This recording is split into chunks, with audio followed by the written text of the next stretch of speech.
In 1947, India achieved independence from British rule, but this freedom came at a tremendous cost. The region had been split in two, displacing over 10 million residents and leading to riots that saw the deaths of roughly 1 million people. Jawaharlal Nehru, India's first prime minister, was eager to usher his country towards a brighter, united future. And one of the projects that would prove most essential to realizing this vision was the construction of Chandigarh, a modern metropolis designed to symbolize the nation's faith in the future. But the path to Nehru's futurist city was far from simple. Since money was tight for the burgeoning nation, the project was only able to secure a budget of 175 million rupees.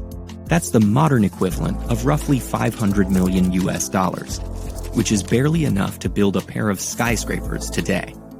The project also had low public support because the plans required the further displacement of local villages. The government compensated protesting residents with funds to buy new homes, but their agricultural lands would still be overtaken by the new city. Nehru's plan for unity was off to a rocky start, but the city's plans were as inspiring as they were innovative. In 1949, Nehru commissioned American architect Albert Mayer, whose initial designs laid out green spaces, sectioned neighborhoods, and organized traffic systems. When Mayer left the project due to his business partner's death, his plans were taken even further by renowned French architect Le Corbusier. Known as one of the fathers of modern architecture, Le Corbusier prioritized functional designs devoid of ornamentation. His style championed unornamented concrete for creating efficient structures that prioritized function over decoration. Building on Mayer's plans, Le Corbusier introduced the metaphor of a human body to describe and design Chandigarh's urban environment.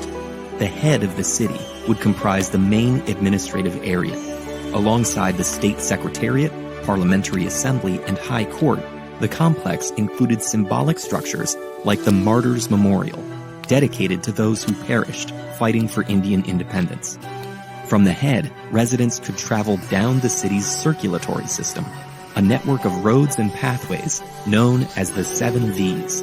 These hierarchical roads connected Chandigarh to other cities while seamlessly linking the sectors within for drivers, cyclists, and pedestrians.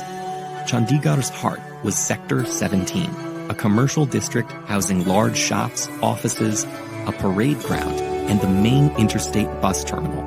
And the city's lungs took the form of a continuous leisure valley. This series of green belts was modeled after the popular Garden City concept, which sought to increase green cover and guarantee all residents access to fresh air and open space. Taken as a whole, these plans were unprecedented, daring, and expensive. Fortunately, Le Corbusier's streamlined modernist aesthetic helped keep costs low. Most structures were built of brick, which was left unpainted and unplastered. Even the city's grandest concrete buildings remain naked to this day. And since the budget couldn't accommodate mechanical heating and cooling systems, Chandigarh was designed with passive cooling and ventilation built into every structure. Other tropical cities employed similar techniques on a smaller scale, but in Chandigarh, every room had direct access to adequate sunlight and ventilation. Overhangs provided shade during the summer and let in heat during the winter. And today, the energy efficiency of Chandigarh's many brick buildings has made the city famous for its eco-friendly design. Of course, neither Chandigarh's past nor present is perfect. The hierarchy of housing types resulted in segregation between affluent large households and small, denser plots. And the city's focus on residential and government buildings prevented the development of other industries. But many other elements of Mayer and Le Corbusier's plans have aged quite well.